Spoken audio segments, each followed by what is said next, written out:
Hydro. Ah, what a nice surprise. Don't tell me you came to learn Genius Invocation TCG without bringing any cards! It is time to see what you are made of! With sword comes shadow. Go as one!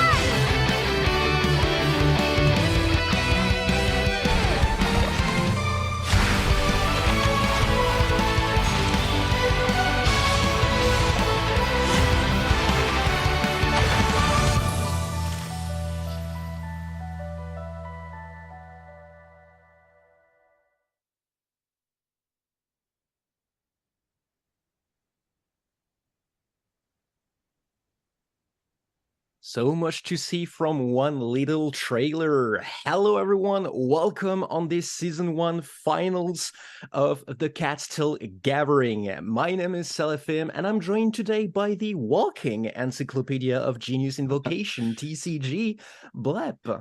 Look, I know everyone for describe me like that. I might not live up to that reputation, but hello, it's me, Blep. Glad to be casting back here at the NA finals once again.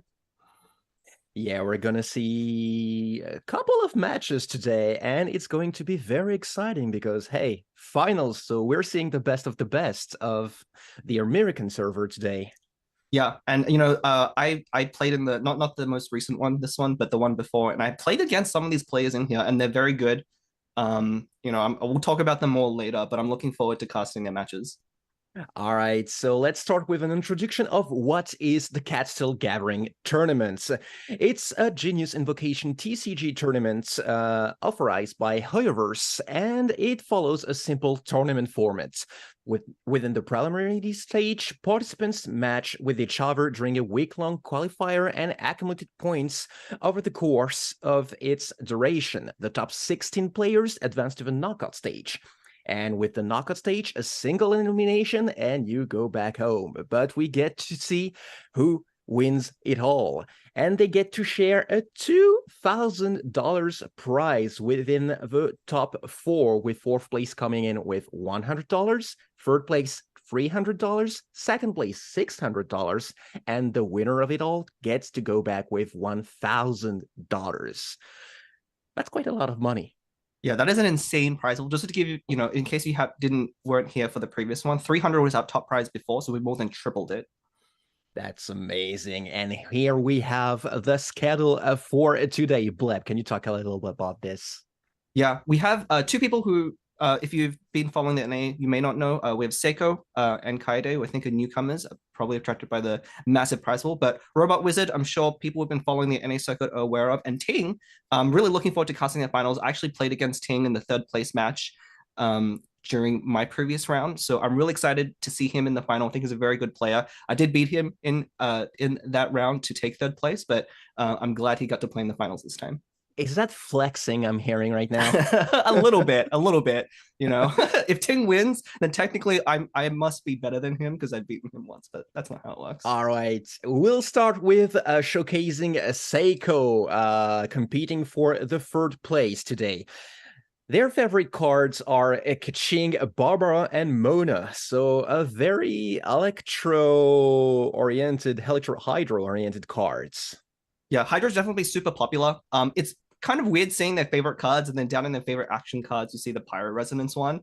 I love looking at the favorite action cards because it kind of tells you what type of playstyle they like. I see, Fast Swap, Gambler, Pyro Resonance, Adeptus Temptation. It sounds like Seiko is a big fan of like one-turn kills, just like out of nowhere, fast swap to someone, put on Gamblers, use a burst, 6 damage out of nowhere, just killing off a character like that. So I wonder if we'll see things like Pyro Agent and things out of him with their preferred decks.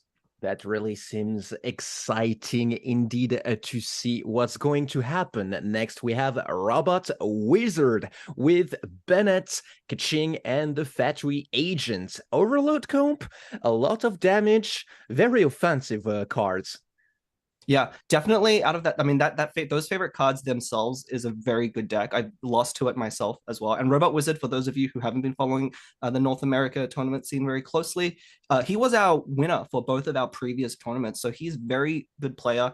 Obviously, still on 3rd place, but very respectable finish here. The favorite action cards, you can see there, he loves dice fixing in all forms. We got our boy Lieben there, Timmy, Paimon, Ningguang, everything to fix the dice. I think, this definitely tells that he's a very strategic and skilled player. So as long as he can get the right dice, that seems to tell me he can outplay anyone. And so hopefully we'll see if he gets good dice rolls this round, because that might make or break. Yeah, because the Genius Invocation TCG is not all about the cards, it's also about the dice. And we need to see if they're going to get good rolls, because it could determine victory and defeat between these players today. How excited are we? I'm really excited to see both of these matches. I think they were really good. Like, I love that we have a returning player in each bracket, in Robot Wizard in third place and taking the finals, and then we have a newcomer. It's really good seeing all these new people come into the Tavern tournament. The more players there are, the more skillful matches we're gonna get, and as we add more and more cards to the pool, and as balance changes happen, it can only get better from here. All right, and we start the game between Seiko and Robot Wizard for the third place. And here we see Seiko with Fatui Agent, Kiching, and Bennett versus Robot Wizard with Gainu, Official, and I failed to catch the last one, but we will see in about a second. I think it was Chong Yun. So we have a overload comp that we saw actually Robot Wizards with the preferred there versus a electro charged or superconduct, comp based around Ganyu there. All right, picking up the 5 cards to start the game with. We'll see a Kitching going against. We'll see. I'm gonna guess Chung. No, official. Okay. And we see both players here with the respective talent cards. With the Ganyu talent card from Robot Wizard side, and then Seiko side, we do have the Bennett card. So, oh my god, those are some. Holy crap! What? I was just gonna say, if Robot Wizard gets good dice rolls, he's a very favored to win. Looks like he doesn't even need that Lieben and Ningguang card in his hand, because he is just outright rolling all the Omni die. That's actually amazing. Like, look, you said it yourself, lots of die fixing cards, and it doesn't even need that to begin with. Like, what was that insane roll? Yeah, I think if Robot Wizard ends up winning this game and Seiko goes back to watch the replays and sees that very first roll, it's probably going to throw their arms up and be like, of course I lost. All right, and we see a very quick one-turn with Kitching, starting off with the Elemental skill, bringing in an additional card into the deck to bring her back later, and Fischl with Summoning of Oz to set up for a nice reactions. Bennett takes the field, and Ganyu takes the field against it. We're gonna see a Paimon then, and the end of the first round for Seiko. Yeah, so both sides setting with the Electro. Obviously, once again, if you're running a comp with resonance and only access to elements, that crucial second element is very important here. So both applying it very early. Switching off Fischl there is going to be nice, because it keeps that Electro off of the main character. So no overload can be possible in the next round, but we'll likely see them start putting together Bennett's burst, because having that talent card changes a lot for how you play this overload deck. And with some dice thinking, actually, we don't even need that. We have Paimon on one side and Lieben ready to take the field on the other side. So already very good rolls from both of them, actually. They got a lot to work with. Yeah, Robot Wizard there rolling the crucial 5 Cryodyne needed for Ganyu. And yeah, there we go. Going to lead with the Frostflake Arrow. And I made this mistake in previous streams, so wondering why he didn't use the talent card there. The talent card really doesn't do anything until the second time you use Ganyu's ability. So he's keeping it in his back pocket, wanting to take that as a surprise move for later. So we'll definitely see that play out again sometime later in the game. Ganyu definitely being a very, very strong character. 2 energy needed for our ultimate for burst that we're seeing right now. Damage across all enemies on the field. Ganyu is very, very strong. But Bennett is ready against her with his own bursts. Yeah, but he's at 4 life. It's going to be very risky. If he chooses to use Bennett burst here and stay on the field, he's going to put Bennett very low. So we might see him use the skill card, maybe transmute away one of those cards to use the burst and then switch off into another character. But yeah, definitely want to get that burst up as soon as possible. All right, yeah, the burst is going off. Bennett gets some life back out of it, and it is still in play, but Ganyu is still a threat. Definitely, and one of the things to watch out for here with Seiko's side is he hasn't set up enough energy on Pyro Agent yet to actually make use of the Adeptus Intermission. You can see the Gambler Adeptus in there, two of his pet cards. If he had built up enough energy by this point, he could very easily take out one of the characters. But look at how much damage the Superconduct team is just putting out. Yeah, Ganyu plus the Superconduct, it goes for 2 damage against, well, just because of the summon. And that's a very, very threatening to see. Yeah, I think if Robot Wizard can actually roll, and because I think he's going first as well, if he rolls enough Cryo Dice for that Frostflake arrow, that's going to take out, I think, Keeching, which is a crucial, without any Electro applications, that could actually just be the end of the game.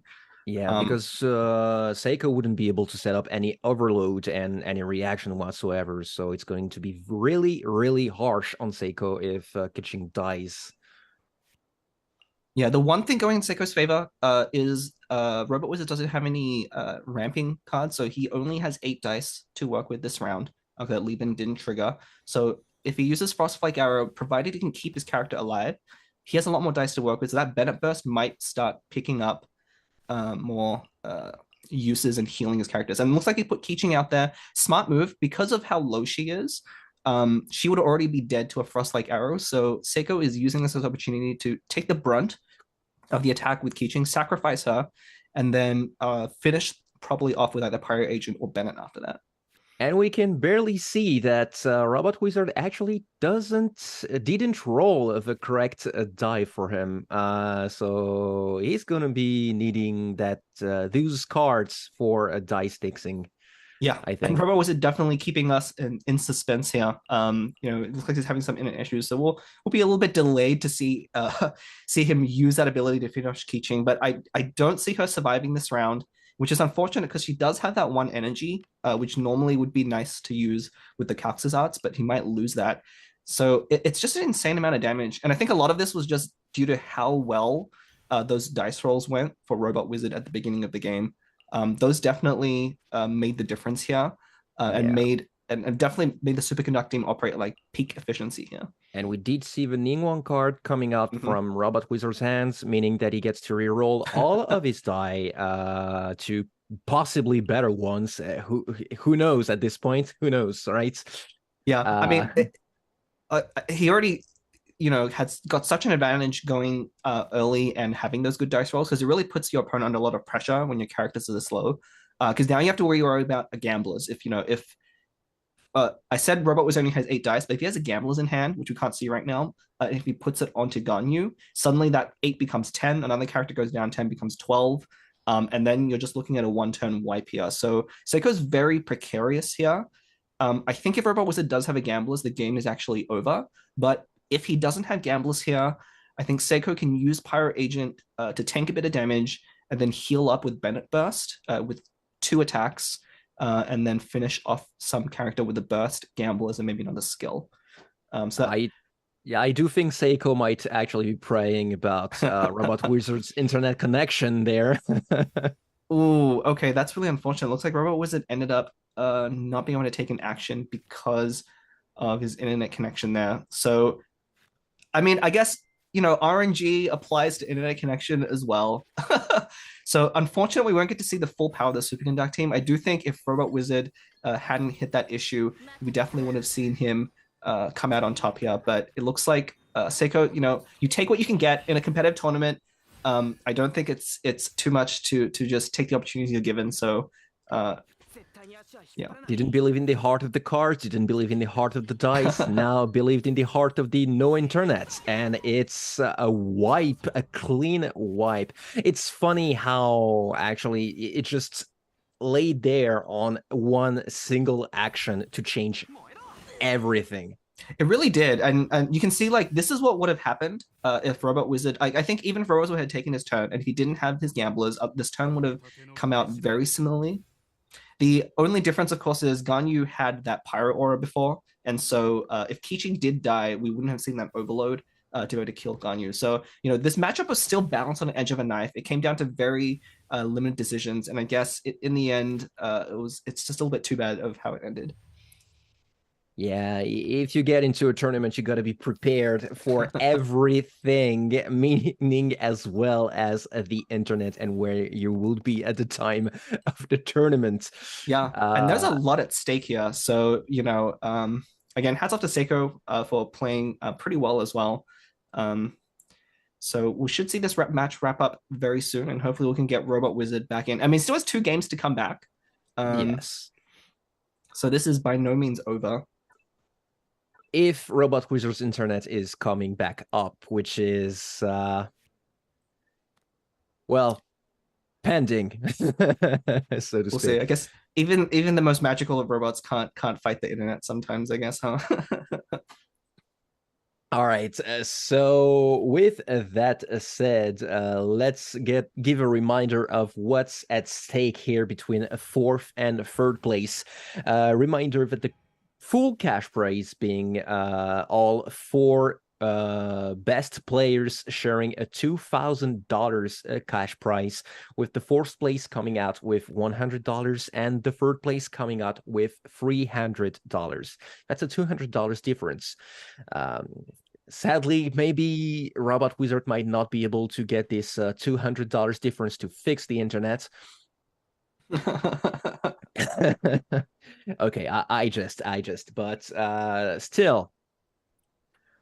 Yeah, I think we'll still be in very interesting games 2 and 3. I've not seen Robot Wizard use this superconductor deck before, so I'm wondering if we put this out probably to fight against, the Mirror Maiden Electrocharge deck that's been very popular. I think this is a pretty good matchup for it. But I bet is pocketing his best decks for 2 and 3. So I think we still have some very good games ahead of us. But yeah, we'll finish off this round and give Robert Wilson some time to do that. But it definitely showcases just the power of that Superconduct team. If you have your perfect dice rolls, it just obliterated the other side completely. And Seiko even had like pretty good rolls themselves, but it just wasn't enough to keep up with the damage output. Yeah, and even honestly speaking, even without good dice rolls, like Robot Wizard had the cards in hand to be able to just roll the dice again, and even like Paimon in hands, Lieben in hands, you have a lot to do to just cope with bad rolls, and it wasn't even the case to begin with. So yeah, poor Lieben being put out there, just receiving 1 dice and then just waiting forever because Robot Wizard never rolled bad dice again. Way to leave a guy hanging. A very sad story indeed. But yeah, you mentioned before that we're going to see a lot of Mirror Maidens because it's the most popular card currently. Why exactly would that be the most popular card right now? Yeah, I mean, it mostly just put into that deck of I'm sure, for players who have been playing in the ladder and the preliminaries leading up, you probably face a lot of this deck. But specifically, Mirror Maiden, Fischl, and Oceanid has been a really popular deck. It doesn't really have any specific weaknesses. And once again, it's one of those decks that if it rolls really well, and you kind of saw with the Superconduct there as well, but if it rolls really well, it just feels unstoppable. That might not be the case. TCGs, I think Genshin TCG has a lot of strategy to it, so it might be just that people haven't figured out how to beat that deck yet. But until that happens, it's very dominant. But now that I say that, we did see Robot Wizard use Fischl in that Superconduct lineup. And if you remember the rules of this knockout bracket, you can't reuse a character card. So that means he's not planning to bring his own Mirror Maiden Electrocharge thing. So I'm actually really excited to see what he has prepared, because that means he's saying, even if it may be people think it may be the best deck, I know how to beat it, and so I don't need to play it. And I think that's a really good strategy because it's so popular that other players probably know how to play against it. And so by not bringing it, you kind of like next level your opponent. And this is the kind of stuff that's so cool about like high level tournament play for these things. Yeah, you mentioned again, and I think it's fair to mention it a little bit more about the rules of this tournament, because it doesn't show on the first game, but indeed on the second game onwards, players have to change every character of their deck, meaning that you can't really see exactly the same comps every time, exactly the same matches. We'll change everything each match, and that makes for a very interesting matchups, and we get to see actually how proficient the players are with not just their favorite cards but also a couple of other cards around how they can masterfully play on this Genius Invocation TCG. Yeah. And I think, that Ganyu Superconduct team, it's been popular for a while. But I think, in the previous patch, people used to play Ganyu a lot in the Freeze team. It's a much easier deck to play. It's almost straightforward, but we did see Xingqiu have that slight adjustment nerf to his burst that reduces damage by 1. So it's probably made Freeze teams a little bit, it's still very strong, but just a little bit less viable than before. So I think we'll see a lot of shifting towards that Superconduct team. And again, you saw how powerful that deck was, very easy to play. Ganyu was just fun to play in general. That Farsight arrow is always very satisfying to hit, provided you roll the right dice. You got to get lucky first, and then you can get rewarded by the shower of cryo on your enemies. Yeah, at the end of the day, this is still a card game, so it comes down to luck at some point. If you put in the dice and the coin toss at the beginning of the game, that makes for, well, a lot of different outcomes, even if you play perfectly. So on the second matchup here, we have Robot Wizard using a Bennett Kitching and the Fatui Agent versus Seiko using, well, you mentioned it before, the Oceanids, Mirror Maiden, and Official Electro team. Yeah, I'm really curious to see how Robot Wizard plays it. Like, he's a very good player. If there's anyone who has practiced and knows how to beat the Mirror Maiden deck, which I don't know how to do personally, I'm very bad at fighting it, it will be him. So I think it's a pretty good matchup. Again, we don't get to see Robot Wizard's hand, unfortunately, this time, so it'll be a surprise. We're basically in Seiko's seat as well, playing with him at this point, because I think the most crucial thing is that Bennett Burst. If he finds that Bennett Burst ability, I believe the Bennett deck can heal past all the damage that the Electrocharge deck puts out, and in turn do a lot of its own damage. So I think that's going to be the crucial card in this matchup, but will be a surprise whether or not Robot Wizard has it in hand. Yeah, and the Overload can screw the tempo of whatever you might do, because even if you do a specific setup, the Overload can just shift things around outside of your control. So you will have to play around that. And we see both a Paimon and a Lieben for a next turn setup. So ASEAN is going to summon a whole lot next turn. Yeah, but we see Bennett there. Thanks to Li Xu, they're already at 2 energy for burst. So I'm on the edge of my seat, actually, just waiting to see if Robot Wizard has that Bennett burst card. But even so, because Seiko took his entire first turn to set up, you'll notice there isn't actually any damage on the other side just yet. There's no official either for Electrocharge damage. That's going to put him in a tight spot even if the Bennett burst lands without the talent card, because all the characters are going to be above that HP threshold, and so going to be doing 2 extra damage every turn. And in fact, if he stays on Oceanid and doesn't do, it looks like he has enough dice to do a 5 summon. So the shield, good old frog there, will be enough to protect him from a 1-turn kill. But it's actually, okay, there we go. So equipping the Lucky Dog there, noticing that could be up for taking a lot of damage once the Bennett Burst goes down. Indeed, so that's 2 extra health, and that's all of the summons of the Oceanid on the fields. So pretty much a setup, a classic Paimon setup, where you sacrifice your first turn, where the second turn you get to see all of your dice like raining down upon the opponents. And we see a Bennett Burst setting up, switch on official, probably most likely for the Oz summon. Yeah, definitely. Oz summon is very important here. Until you get that on the field, your damage output is a little bit held back. But even then, that Bennett Burst with the talent card, like I said, it really hinges on that one card. I think as Seiko, I'm going to be very worried at this point about just having a character die out of nowhere. And here we go, a fast swap onto Keeching, applying that for 4 damage. Kitching is an absolute unit too. Like we don't see her that often, I think. And even though she is pretty strong, because she generates actually more cards that you can use for elemental tuning, and she can just come back on the field guns blazing, so to speak, with a very, very strong attack. Yeah. I think she's definitely underrated. You know, if people like Keeching, I definitely encourage them to try them out in this deck setup. It really maximizes her potential. I mean, in the end, you end up using Pirate Agent quite a lot, but wow, look at that damage output from the Electric Charge team. Oh, Definitely, like with all free summons from the Oceanid and Fischl to bring in the extra juice and extra elemental reaction, that's a lot of damage outside of the game, of the classic game. yeah. So you will have to take into account a lot of damage outputs that was, well, that's Yeah, scary. the good thing is though, the Mirror Maiden deck can't really do that much damage on its own turn. Like the summons are a lot of the damage output. It will be possible if you could fast. So a fast swap onto Mirror Maiden here would have been really big if you had drawn a Noelle fast swap card or had that available. But without that, it's actually going to be a lot weaker. Yeah, keeping And on Fischl here definitely to tank the ultimate damage. yeah, even tanking the ultimate damage, but that's catching we're talking about. That's a lot of damage on the backside enemies for catching. Yeah, but I believe the Bennett burst only applies to that initial hit on the burst. So we might see Robot Wizard. Yeah, okay. So Ooh. it's going to switch. Going to save that Keychain ultimate for later. Hopefully it doesn't die to electro charge damage. Just be very careful at this point to make sure that she doesn't die. Because losing that 3 energy could easily swing this matchup one way or the other.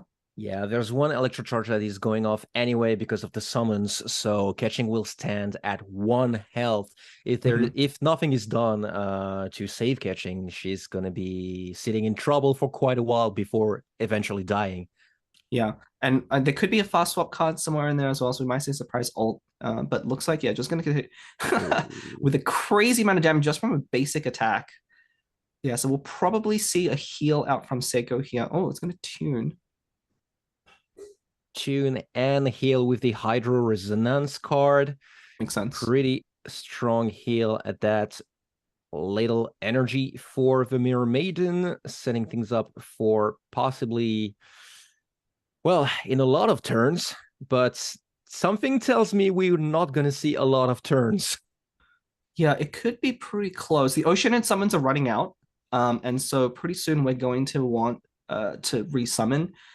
Having Mirror Maiden that low, so one of the things that people don't realize about this Electro Charge deck is Mirror Maiden's usually the character you want to finish with, and not Oceanid. Oceanid sets you up at the beginning, but with that Bennett burst coming out so early, you know, it's been really tough to get any down characters on the other side. And I think Robot Wizard has a lot more cards to work with as well. Seiko had to burn a lot of them to begin. He's going to get 2 back from Lieben. So I think this is going to be the critical turn of the game. That Bennett burst has run out, but Keeching's burst is charged and really doesn't need the Bennett burst to be brutal. It's going to finish off that Fischl for sure. Yeah, it's all going to be about those summons and the cards that Robot Wizard is keeping to himself. And we see official down for the count, leaving her place for the Mirror Maiden. Now what to do? Getting a little bit energy back from the Oceanid to trigger the burst from Mirror Maiden and inflict a whole lot of damage to Fatui Agent. That's not enough to bring him down, though. No, Fatui Agent saved by that shield. Otherwise, I mean, dead exactly. I don't know if that's a miscalculation. Bringing a character to 1 here actually it could be pretty effective. We do have, you know, that Electro Charge potentially coming out, being able to finish both Keeching and Fatui Agent. So we might be able to see that. But Oceanid not very good at dealing immediate damage. And now that, yeah, that Changing Shifts card dead. Yeah, we'll Oceanid have to deal with the Robot Wizard will have to deal with the Electro Charge one way or another, and doesn't seem to be the case. Though there is still 4 dice left on Robot Wizard's side, so maybe a little bit of healing is waiting. Maybe not. We're about to see that, but the Oceanid is set up with 2 other summons, and Oz can still deal the critical damage needed for both the Fatui Agents and Kaching. Yeah, there's not, unless, you know, I'm really hoping Robot Wizard has something like a healing, you know, in a pizza or a hash brown in hand, because otherwise he might lose 2 characters to Electro Charge damage here. And unfortunately, the Oceanid, even though Oceanid isn't very threatening, because of that Lucky Dog, is going to be very hard to actually kill Oceanid. It's possible Robot Wizard, if he can set up at least a Keychain Burst to deal a lot of upfront damage and then maybe finish off with Bennett. I think a Bennett Burst can usually beat out an Oceanid in one-on-one, even with that. Yeah, it's going to be a very tight game because the Oceanid might not deal a whole lot of damage, as you said before, but still the burst of the Oceanid is a threat. Yeah. Next turn we can definitely. Oh, and here we go. A fast off onto Keychain. We might not see Keychain be able to use her energy here, but just trying to utilize all of the cards, getting that Electro for the Overload. But that Mushroom Pizza is going to put the Oceanid back up to a really healthy life total. Extra health for the Oceanid, meaning that it's going to be that extra difficult for Robot Wizard to bring the Oceanid down. No dice left on Robot Wizard, and we're going to see, well, 2 characters die to the elemental reaction. Oh, maybe not. Oh, maybe yes. Not one to of the the things, not to the reaction though. Yeah, you see, Robot Wizard made a very distinct effort to switch to Pyro Agent there to take the Hydro hit, and so that prevented the reaction from killing Keychain. And then Keychain did have to take the Electro hit from Oz there, so she still ended up dying. But you can see a very smart play there. Otherwise, it would have had dealt an extra damage to Bennett from the Electro Charge reaction if he didn't swap off there. And in this type of a matchup, every damage can matter. Every damage can matter. And as we can see, the luck of the dice is not really towards Seiko there with just 1 Hydro die. And we see actually lots and lots of tuning by sacrificing some cards in order to get the necessary dice for summoning, well, summons. Yeah, and this is definitely where the luck of the draw comes in. I don't think Seiko ended up drawing a lot of card drawing skills, so you can see him running out of cards and having to tune. The Electro Charge deck is very, very hungry on dice. Its basic attacks aren't very strong, so it really needs to rely on all of its skills, which all use 3 elemental thing. And I think Robot Wizard must be sweating here, but seeing his opponent pass the turn, he's got it. This is his window. This is definitely his window because indeed Seiko has run out of usable dice for the Oceanid, meaning that Seiko can't do anything until next turn, and that could spell a lot of troubles. Yeah, I think the one card Seiko can draw here, if he has an Adeptus Temptation in his deck and he draws it now, that will... Oh no, hang on. Oh, maybe that is enough. Free health, just free health. The elemental burst ready for the Oceanid with 1 summon still on the field. I think with just 1 more Hydro die. Oh, he can tune those. He can tune. There's still 1 extra Hydro dice from the Hydro Resonance card, and that's enough. A game 2 for Seiko, meaning that's a 3rd place 1 for Seiko in this tournament. Seiko living with a $300 cash prize. Yeah, congratulations. And you can, that's really showcasing the power of that Electro Charge deck. I think Robot Wizard definitely would have preferred to have that Superconduct team go against it because I think it's a better matchup. Even Bennett's healing there, part of it, I think he didn't draw a lot of dice ramping cards. One of the things with Bennett Burst, you really want to build up a lot of dice for that 1 turn so you can reuse that burst as much as possible. Didn't quite get there. We got very close. But Seiko was also very smart playing around that Keychain Burst, not letting Robot Wizard take advantage of it. You can see that Keychain died at the very end there with full energy, just because it wasn't a good window. I think it's very easy to say that, you should have just used the burst when you can, but you really need to maximize your damage against the Electro Charge deck because they have a lot of healing. With the Hydro Resonance card, all the food, as you saw with the Mirror Maiden there. The Oceanid there ending the game, basically at full health. If you don't manage your damage, you're just going to get rolled over by that deck. So just a little bit unfortunate. We couldn't see the dice rolls, but maybe the dice rolls didn't quite go as well as the Superconduct side. So definitely unfortunate that he lost that game. Otherwise, I think we would have been in a game 3 right now.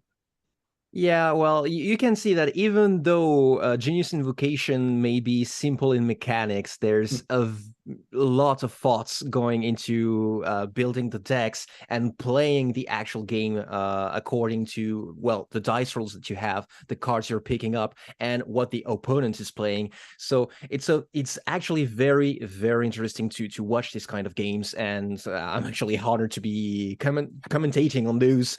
But because I find this really interesting as a TCG player myself. This just shows how much thinking there is behind all of these plays, each and every one of these plays, and I find that actually amazing. Yeah, and the dice RNG is important. I wouldn't go without it. It might seem like, oh, you can get screwed over by the die at some point in time, but having that little element of randomness, it's a lot about, what you can make do with the rolls that you get and how you end up using them. But sometimes the dice just go your way and it's perfect and you feel really good and you steam your opponent, but other times you really have to make it work. And if you can really get that win out even through bad dice rolls, can be very satisfying. But unfortunate that Robot Wizard is taking fourth place. Still a very respectable prize, and that's not the last we'll see of him, I'm sure. The fact that he finished first place in our previous two tournaments and still made it into the top 16 here, into our finals in the third place match, is a very respectable finish. So keep an eye out for him. If you play in the future tournaments, you'll probably run into him on the ladder and be very afraid. Definitely. There's lots of reasons to be afraid, but there's also lots of reasons to join the TCG tournament itself. You should be able to see while the match are ongoing, QR code to join the Tavern Discord server as well. Feel free to join in whenever to know when the next tournament is going to be, and to join and potentially win the cash prize for yourself. Who knows? Yeah. There's lots going on. This TCG is actually updated pretty often. Like I think the previous trailer for the next Genshin version showcased quite a lot of new cards to be afraid of. Yeah, I'm really excited for that. I think this tournament definitely has a very similar set of cards. The new cards I introduced weren't quite enough to shake up what people are playing. I know the Ito card we might see a little bit of in the finals as people are very excited about it, but so far we haven't seen anything new. The next version, if you watch the preview trailer, I think last night in the preview stream, they showed off and revealed they're going to release the Archons, and the Archons are never going to disappoint. They're always like the icing on the cake. So I'm really excited. Perhaps we'll see the solution against the Mirror Maiden matchup. Yeah. Perhaps we'll see that. So yeah, we're going to be going pretty soon on the other match. But before that, we're gonna take a little break. So we'll see you back in about 10 minutes. So take a seat, take some refreshments, drink a bit. It's important to hydrate yourselves. And yeah, and with that said, we'll see you pretty soon for the finals to win the $1,000 cash prize of the Season 1 of the Catstill Gathering Tournament.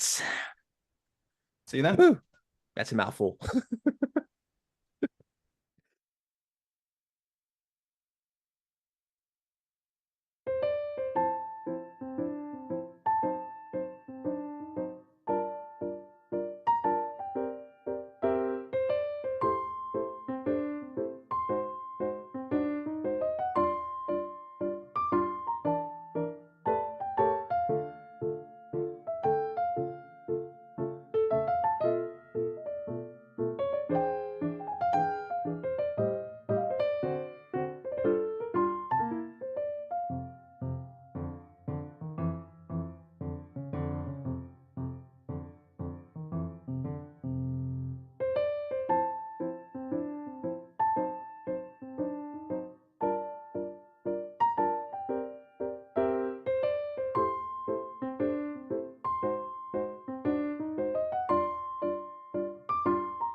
And welcome back on these finals of the Catstill Gathering Season 1. I hope you had a nice break. I hope you did enjoy the third place finals, because we're going to enjoy the finals that much more. Yeah, This is and going to be a blast. right, and there's so much at stake here in the finals. It's crazy. Yes, we are actually talking about $1,000 cash prize for the winner. Second place still gets out with a $600 cash prize, which is, Yeah, well, still quite a lot actually. it's a lot of consolations. Yeah, lots of consolations, lots of pizzas. That depends on what you want to spend it on. It's true. Because we do have the mushroom pizzas or good food, but then again, anyway, this matchup we'll see a Ting versus a Kaede. So, what can you tell us about these players? Yeah, we'll find out more about them soon. But like I said, I personally had the chance to play against Ting myself. Kaede is a newcomer, I think, in this. So I'm very excited to see what they bring to the table. But you can kind of see our top 16 brackets here. Again, those of you who've been playing in NA probably recognize a lot of these names. Some of them weren't able to make it into the top brackets, but which just goes to show just how fierce the competition is there. A lot of you will recognize Meteorites, who was our runner-up for the last season as well. Very strong player. Was our #1 seed, and he and Robot Wizard are consistently at the top of the ladder during that time. A couple of names also recognized. We have Fat Pigeon, who we've casted before, G-Boot Oxide as well. I know Riss has been very active in kind of the chats, but yeah, very fierce competition. It's only going to get fiercer from here with the prize pool being this high.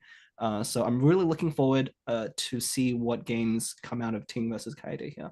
Yes, but at the end of the day, it's going to be a face-off against two of these players and only two, and we're talking about both Ting and Kaede that are gonna face off. First, we're gonna take a look at Ting's favorite cards, which are Kaching, Ganyu, and the Fatui Agent.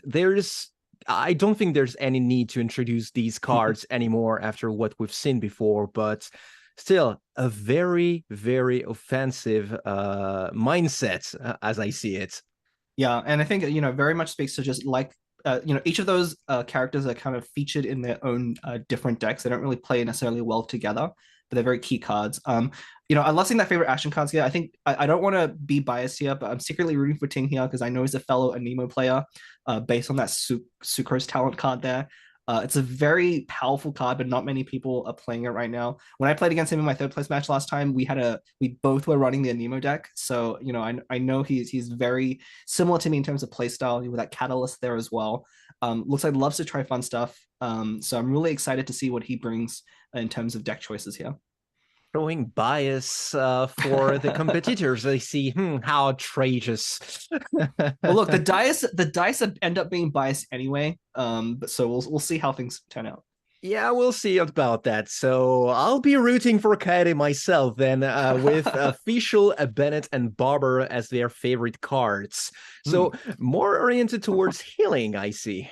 Yeah, definitely more support oriented. I think unlike Ting's set of favorite cards, which are very focused for the deck. Fischl, I secretly think Fischl is probably the best card in TCG right now. She features in so many of the powerful decks. I think Mirror Maiden, Ocean and Ganyu take the spotlight a lot, but Fischl really is a key card in so many different strategies, being able to apply the element so many times. And again, we've seen Bennett in action, that skill card very powerful. Barbara is getting a little bit more popular as people work out how to use her, but definitely underrated choice.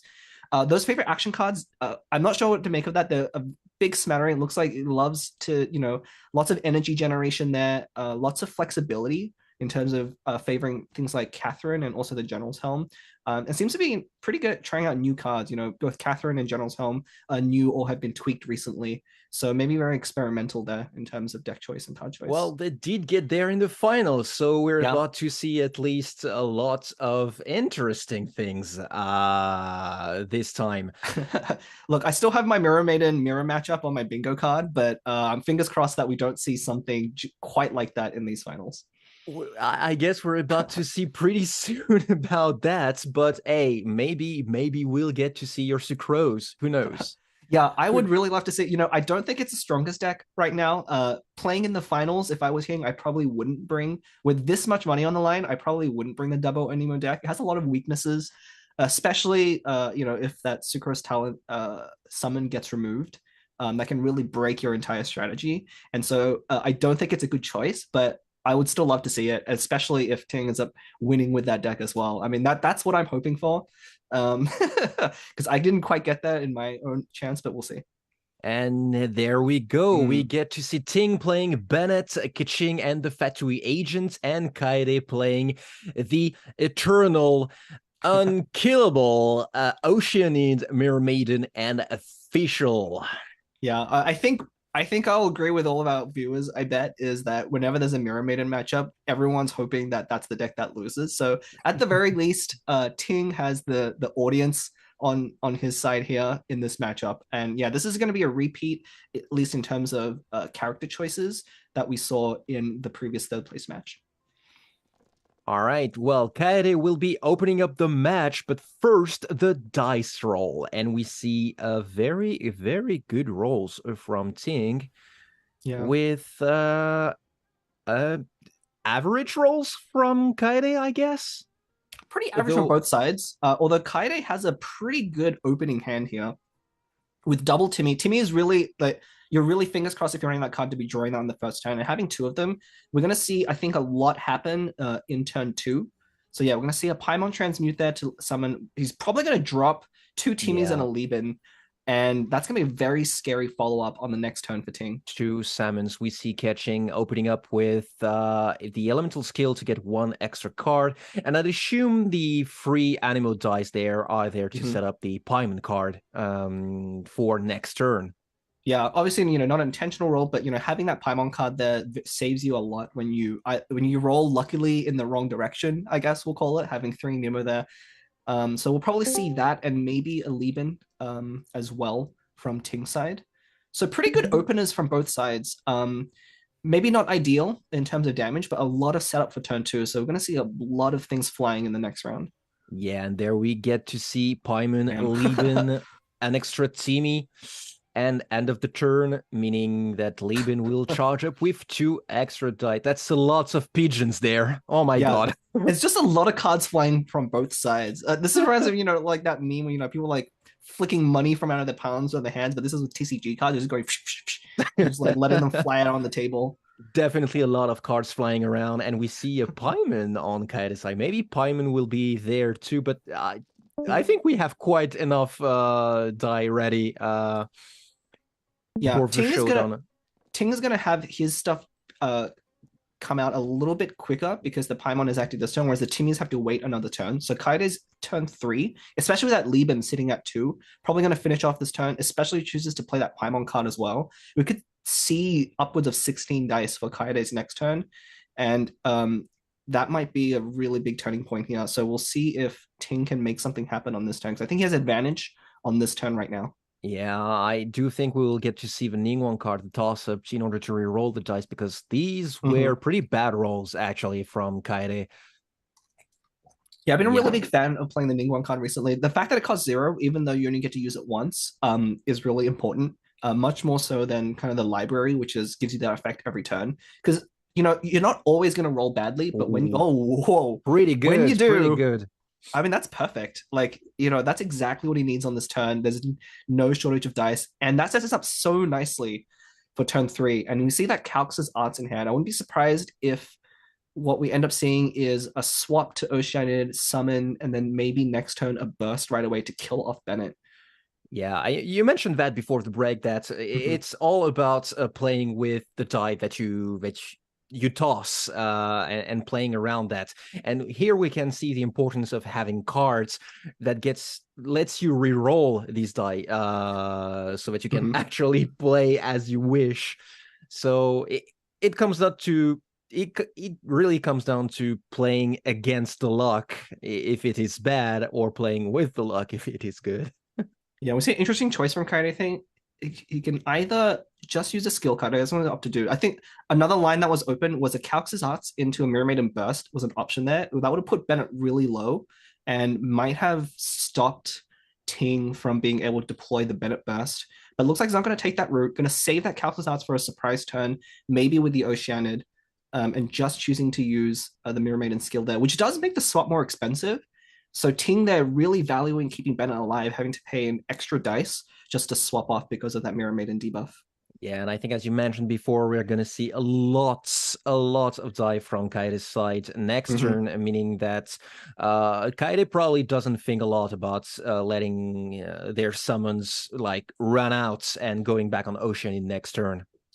Yeah, definitely could see a very big turn here with those Timmies finally being able to make use of it. And we'll see what cards as well draw. I mean, Kaide's going to have a very stacked hand and hopefully do whatever he wants as long as the die rolls agree with him. Looking out to see if we roll the Electro dice or not, and it's a no, and that was probably not a bad choice. An extra Paimon card for possibly the future turns. Really, oh my, 12 die on each Both side. No, yeah. 13 die. Oh no, we're not done yet. Inside. Oh my god. Is Ting going to get to the maximum? No. Okay, it was just 13. That's still a lot. Yeah, this is going to be very high plays here. You can definitely see this is the finals of a TCG tournament there because of how much they capitalize on how many dice they have.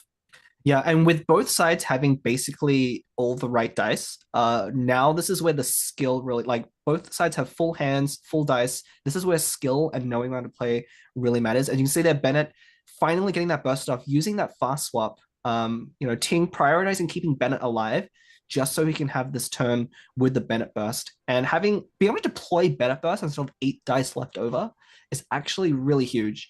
The only downside is he doesn't have that talent card. And so if Kaede can keep all the characters below, I think, 7 health, it will at least mitigate the damage buff, but he's going to have a lot of trouble dealing damage himself this turn. Yeah, and then again, bringing them lower means that they get to heal a whole lot, and you have to deal with that. Speaking of healing, we might be able to see some pizzas throwing around. Yeah, unfortunately, I don't think Kaide's hand is very good right now. Those double Paimon cards aren't going to be too useful because the game isn't going to last long enough, I think, with this much dice on each side and the Bennett burst deployed. It's not going to last long enough to make use of, so we probably won't see him deploy that this turn. And instead, we're probably going to see them try to do their best to fight through Bennett burst. Maybe a Calyx and Fischl Ultimate, I think. Yeah, that looks pretty likely. He had that option last time, but maybe wanted to surprise kill the Bennett here. And Fischl burst is really strong because it lets you keep the other 2 characters' health low so they can't get the damage bonus from Bennett. Ooh. But it's going to switch to Mirror Maiden. Okay. Pretty interesting decisions there. Yeah, I'm not too sure. It does have all those Hydro dice, but that was a good opportunity to use Fischl. There you can see the Bennett burst coming in clutch and doing a whole lot of damage there. Yeah, but Mirror Maiden also being able to deploy him. That debuff on Bennett actually still makes it so that he's going to be taking an extra point of damage from this Hydro. Kaede does have the opportunity to Calx's Arts into a burst to kill Bennett here, I think. So I think that's what he's thinking about, whether it's worth it. That does open up Ito cards on the other side as well. So there is a risk always to killing your opponent's character. And really, as long as they're not above 7 health, they're not that threatening. So it's really thinking hard here. I mean, when one decision's on like the difference between $400, it's like you really want to take your time. Then again, when you see Ting's hand, catching could really become a heavy threat pretty fast. Yeah, and you can see Ting's already thinking about that with an artifact. I think that was I missed it, but I think it was a Gambler's there. So Ting is looking to bring all the characters low, and then there we go, Stellar Restoration there to fast swap. Fischl going down. That was a Gambler's. Fischl going down, that's going to be very difficult for Kaede to come back from that. Though Oz is still here for 2 turns, so Kaede gotta finish it within 2 turns if there's a possibility for Kaede to finish. Yeah, losing that energy on Fischl and not going through the burst, I think it's going to be cost him a lot because now that Bennett burst is active on everyone. Fischl would have been very crucial at keeping everyone's health below that crucial 7 mark, but without that there, it looks like Keating's become really good to clean up next turn. Yeah, I yeah, and believe. because the Mhm, Ting ended the turn first, right. there is possibly no way of dealing with catching's ultimate now. Yeah, and this is kind of, Oh, you can see here a very good play, playing against the remaining deck. I'm sure all of the players here in our finals are very experienced at playing against this deck. And so this is kind of the danger you have with bringing it to a tournament at this high level, is that people know how to oh, beat it. actually, It's still not enough. That Keaching Burst is still going to finish off um, the Oceanid, and I think he has more than enough left over to finish off a solo Mirror Maiden. Because even though Mirror Maiden is what you want to be finishing off with, it's not quite enough to fight through both Pyro Agent and Bennett. indeed, indeed, pretty good rolls from Kaede, but that might not be enough because Mm-hmm. things open it up this round, and chances are things open it up with, well, Kaching's ultimate. Yeah, and we don't have all of those crazy dices from the previous round have gone from both sides. So both players back to a respectable 8 dice. That's really going to be all you need. And yeah, that Gambler's procking is going to be impossible to come back from. Mirror Maiden will be able to finish off Keaching here, I believe, with actually no, Influx Blast isn't enough to Not kill. even. Yeah, Not even. because Keaching wasn't debuffed yet. So that's a really clean sweep from Ting there. So looking good for him to beat probably one of the tougher matchups in these finals against Mirror Maiden. Didn't leave Kaede with a chance to even speak. All And that'll right. close it out. Well, that's a game one going towards Sting. Wow. Wow. Against the Mirror Maiden of all things. Yeah, and he didn't even draw, the Bennett skill card there. That would have just made that even not even closer, because there was a couple of attacks there from Bennett, that were healing instead of damage up. So that could have been an even more of a one-sided sweep had we seen that Talon card. But I think in some ways we have to, Kaide played really well. They didn't draw a very good hand of cards off of the Timmies. They had very reactive cards and setup cards like Paimon and things, whereas Ting's hand was very stacked with action cards like the fast swap and all of that, to really take advantage of kind of like a tempo-y kind of thing, like dictating the flow of the game, and making sure that they apply the elements where they need. And that's one of the benefits of not playing a summon strategy, is you can really dictate the flow of the game because you don't have to rely on the end of the turn Yeah. for all of your damage. But yeah, again, good. Always happy to see Mirror Maiden lose, but that's not to say that Ting isn't going to bust out their own Mirror Maiden on their side as well in a future round. Yeah, I do think like maybe not using the official ultimates, official's burst was very costly within this game. It could have changed a fair amount of things, mainly the amount of damage dealt on both sides, because bringing them lower than 6 health means that Bennett's burst wouldn't have dealt more damage than necessary there. Yeah. So playing around that was not easy, and at the end of the day, Ting played well. Yeah, and yeah, I think that official burst would have made a lot of difference. I mean, there's a lot of healing that comes out of Bennett burst anyway. Having 13 dice, is 8 to 10 points of healing just from Bennett alone. So yeah, Yeah. we'll see game 2. Game 2 with Kaede starting this time, and we'll see Ting playing with the Mirror Maiden, Oceanid, and Xiangling against Interesting. Mona, Ningguang, and Barbara. We're gonna see a very long game, I think. We might be both sides very heal heavy.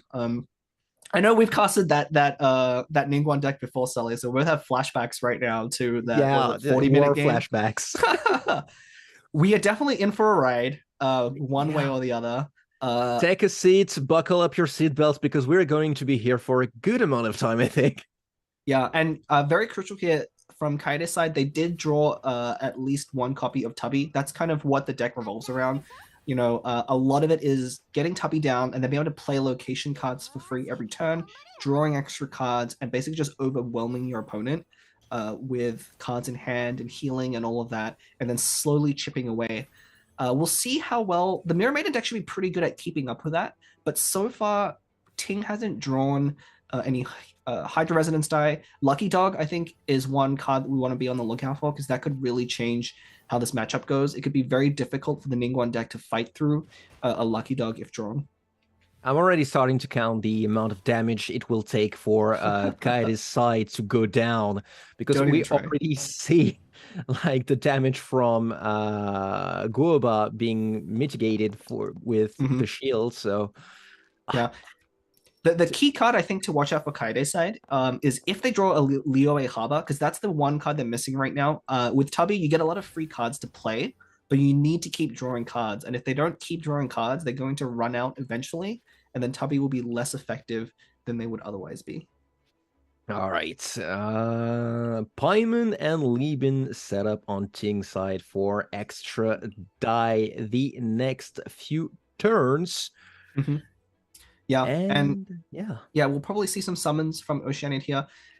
Definitely, Shenling's an interesting choice over Fischl. One of the reasons you run Fischl is because the summon lasts 3 turns, whereas you can see here Shenling already only has 1 use of Gorba left. So this setup looks a little bit less reliant on reactions in terms of Electro Charge, but it is going to be better at dealing front-up damage because each of those Gorba vaporizes and with the summons is an extra 2 points of damage. Then again, will this extra damage matters when it comes to a Ningguang wall?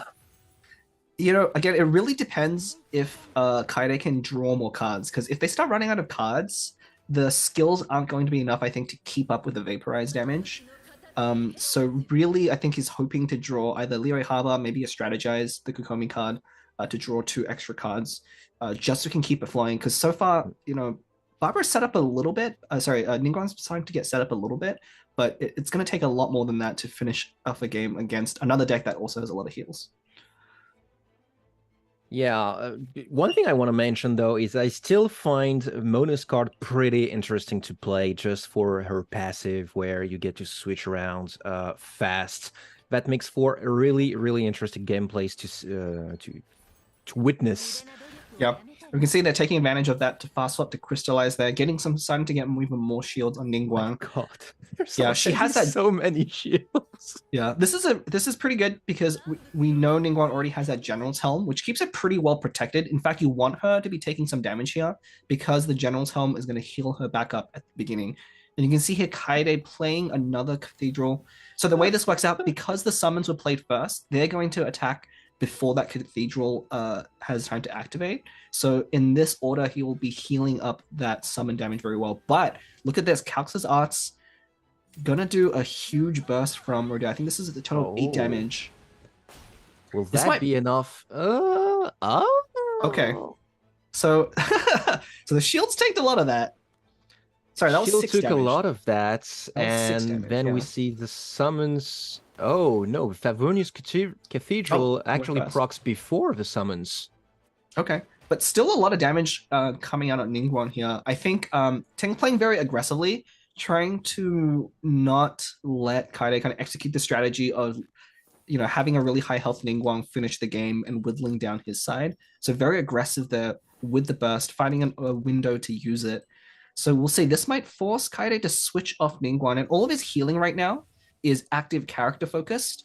So he really does want to put Ningguang out on the field at the end of turn just so he can be healed. I think these were bad cards from Kaede to pick up right now. Yeah, no location cards, so that Tubby isn't doing a lot of work. Like I said, not drawing Leeway Haba is actually pretty big here. So Ting can definitely use this to kind of keep pushing the summons. The Oceanic probably going to go down pretty soon. Maybe not before he we'll lays see down some summons. tuning or a switch. It's Yeah, either tuning and bringing the Oceanid down, or switching right now to bring in a little bit of heals. And we see a switch for Barbara. Mm-hmm. And in this case, I think, you know, kind of probably wanting to put down a Barbara heal just so he can top off Ningguang there. And at no risk of, you know, adding any elemental reactions from that Hydro Aura. But we'll probably want to see Ningguang take the field again, just so we can make use of those Venereal Cathedrals. We might even see a Lotus Crisp be put on to tank that damage from the Squirrel summon. But really, it's gonna come down to what cards Kaide can draw next turn because they're slowly starting to run out. They haven't drawn any card drawing yet, and both sides are slowly they only have food and nothing else to do. Yeah, food and nothing else to do, and we didn't see the switch back to Ningguang to capitalize with the Favonius Cathedral just because Okay. of all of these summons that you see. Yeah. Considering, well, the Favonius Cathedrals are actually proccing before the summons, actually staying on Barbara there, saved one cathedral for later, which might be actually a good play. No, I think that was very good. I think that the plan there instead was that Barbara had that Pirate Aura from Shenling, and so Kaide opted to cleanse that with the Barbara skill there. And I think that's a pretty good play because really there's not much, unlike Fischl that does a lot of off-field damage, really the only danger here is from the Vaporize reaction on-field.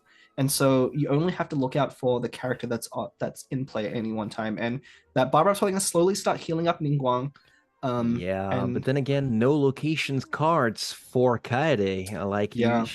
Kaede can't really make use of Tubby. Yeah, but even so, Ting is actually drawing very similarly to Kaide here. So neither side is getting a lot of location cards. So a lot of this could actually just come down to raw dice rolls because neither of them have dice fixing cards. Both have a lot of healing, but depending on how the dice cooperate with them, they might not be able to use their skills to their fullest. And Ting definitely with like pretty bad rolls. I think he's going to be worried about what he can actually do on his turn. Yeah, Kaede actually thinking of switching in Ningguang, and doing some probably tuning in order to throw the skill out to get an extra wall, an extra jade screen. Pretty expensive there to be throwing away food at this point in time. That could come in later, but definitely prioritizing that jade screen. Ningguang's burst is up. Yeah. But she does 3 Hydro dice left. We might see a swap back to Mona for elemental skill.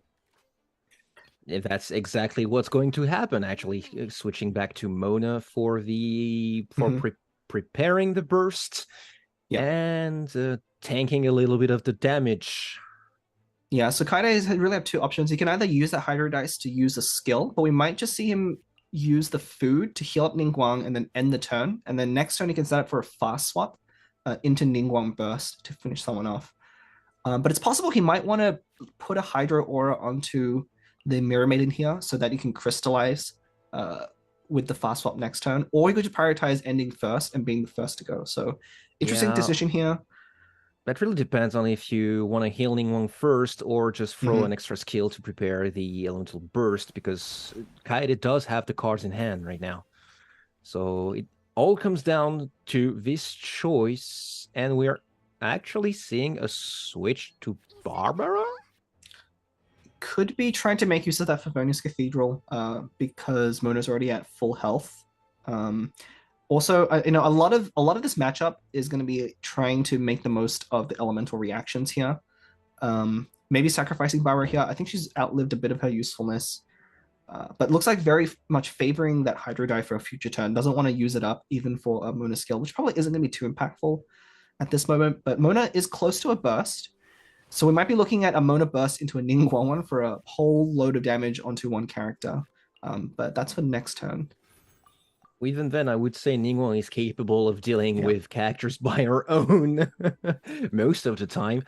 Like the Oceanid and Xiangling are actually at kill range for Ningguang's bursts. Only the Mirror Maiden can possibly survive a burst from Ningguang, but yeah. Yeah, it looks like Kaede, they're prioritizing getting that mushroom pizza, so didn't want to actually spend a die and lose out on the mushroom pizza in order to get that extra summon out from Mona here. So I believe this is going to be Barbara down. Yeah, because of the debuff from Mirror Maiden, you take a whole lot of damage, and the Vaporize, that would have killed anyone. Yeah, the good thing there though is Xiangling's summon is kind of awkward to use because it only lasts a couple of turns, and without it on the field, we're not going to expect Kaede to take much damage. So he has a little bit of the breathing room to set up and finish with Ningguang. Oh, look at those dice rolls. Could be a very good turn for him. Pretty strong rolls there. Yeah, still no card draw, which is Oh, unfortunate, but did draw and one a location card. location. Not very useful here because already had very good dice, but looks like it wants more Hydro. It's probably going to use Oh, Mona skill first, but yeah, not good on the reroll there. But he does have one Hydro die, so he could choose. He has a couple. Yeah, he can Hydro die and then Mona skill, and then still have dice left over to use another General's Helm. So that might be what we see here, but not enough to swap and use 2 skills. So it could be a swap into a burst on Ningguang. yeah, but Ting is definitely aware of the swap Mhm. and burst right now, so it's a matter of who to sacrifice right now, or maybe who to save. I mean, I don't think you have to be too threatened right now from the other side, just because, as long as you don't have someone with an active reaction, Ningguang doesn't have a Jade screen up, so the burst isn't going to do 8 damage here. So it's still pretty safe. Yeah, it looks like it's going to be just a Jade screen. Yeah, and saving up the burst for next turn. Mhm. Though the Vaporize is gonna hurt a whole lot there. Yeah, the Vapor is definitely going to be. I mean, the shield should be enough to tank most of it, and there's still the Mushroom Pizza there. So I think Ningguang shouldn't take any damage outside of maybe. Yeah, there's not enough dice on Ting side to finish Ningguang off here. Could have been the difference between one extra dice card, could have made the difference here with the burst onto Ningguang, but I think he's pretty safe. Yeah, gonna just spend the rest of that dice as much as possible. Bring down some of those shields. Bring down the Jade screen, especially. Yeah. Both sides working with so few cards. Those 2 Hydro Resonance cards could end up mattering a lot. And finally, we get some equipment here for Ningguang. Yeah, maybe a little bit too late. Who knows? Who Uh, knows? It might not be. I Lots- mean, those General Helms are really going to start adding up because it's basically 4 free health a turn. Whereas on Ting's side, he doesn't have any summons out right now and doesn't have any healing, permanent healing of his own. I take that. There's one more Global stack left. So depending on how well the dice roll, we might see something out of that with Oceanic summons. Right, yeah, the Jade screen is down, so it comes down to how exactly to send the burst away. Yeah, and unfortunately not very good. The dice rolls are a little bit tricky here. We might see a Sacrificial Fragments equip. But then that doesn't leave him enough dice to actually use Ningguang's burst. Unless he tunes away both the Resonance and the Lotus Crisp. But I think the Lotus Crisp is something you really want to keep at this point in time. Oh, Who's going to tune the equipment? Oh, decisions. You can see the hesitation there. Yeah, I mean, I think if you're planning on using the healing and the resonance cards, you really have to tune the equipment, yeah, because you want to kill off Shelling there. If he can survive this turn with Guoba and not have either character die to whatever comes out of Ting's side, I think things are pretty good because the General's Helms are going to add up very quickly when you don't have a Vaporize reaction.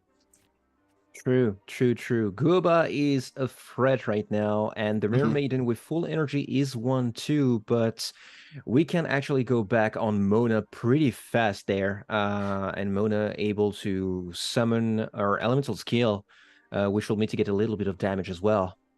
Yeah, damage mitigation definitely is the name of the game right now, because Kaide is trying to build up more advantage with all of those shields. So, I think a lot of players have been tempted, to see that 3 Pyro die, throw on the Sacrificial Fragments onto Ningguang, call it a day. But this is a really pretty heads-up play, knowing that Lotus Crypt is going to be very important at mitigating that Vaporize that's coming in from Guoba and keeping Mona at a healthy life total. So we're probably going to see Mona skill, Lotus Crisp, and then end the turn, and then hope that next turn you can bring something out there.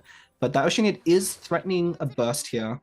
But with all the shields and the healing, it might actually be enough next turn because that Guoba is going to expire, so it's only going to be 2 summons worth of damage. We're going to see a very, very strong next turn from both sides, and I think we will be able to spell out the end of the game at the end of next turn. I mean, with the Ningguang deck, I think it'll take a little bit longer than that potentially, especially because we've already seen her use the burst. We might see 2 or 3 more turns while she Jade screens and builds back up to 3 energy to finish off. But I do think Kaede does have the advantage here. Yeah, because Opting not to use that Lotus Crisp. Guoba cannot be a thing anymore there. Yeah, interesting. He chose not to use the Lotus Crisp, maybe saving it to block that Oceanid Burst that is being threatened here. Possibly. But we'll see how the dice. Both sides don't have any dice fixing right now. So yeah, Oh. look at Ting's rolls really bad. Oh, Kaede's too. Both having to Oh. re-roll. Oh no. Oh, but that Okay. is Cathedral Library There is coming the in third clutch. reroll though. Oh, third reroll came in Oh, clutch for That is Kaede there. clutch. Okay, so now we have a game. Okay, some heals towards Ting's side with the Hydro Resonance card. The last summon for the Oceanid, we see Mona prepping something up, or maybe switching already to Ningguang to set up a Jade screen. Yeah, this is tricky. Having not played this deck before, I don't know what the best play here. Those Lotus Scripts are going to be very important because I think whatever Yes. character is active is going to have a Lotus Script on them. We might also see a Hydro Resonance card. And Kaide's goal is to survive this turn because next turn he has that Liyue Harbor finally, drawing it after so long. If he gets to play that, he's going to start overwhelming Ting in cards, and having more cards to work with to tune dice is going to make such a huge difference over the long term. Yeah. And Ting still hasn't drawn any long-term healing, like no Lucky Dogs, no General's Helm. So the longer this game drags on... Switching to Ningguang, putting on the Lotus Crisp, Kaede can still see there's 5 cards left in the hand of Ting, meaning that it's definitely enough for Elemental Tuning to cast out the Burst of the Oceanid with 3 summons on the field. It's pretty much a now or never for the Oceanid Burst to go off, but will it be enough to threaten Kaede though? Yeah, it's going to start with a reroll. I think, Okay. yeah, if he can re-roll into the... Because he has that Adeptus Temptation in hand. Free Oh. Hydro die.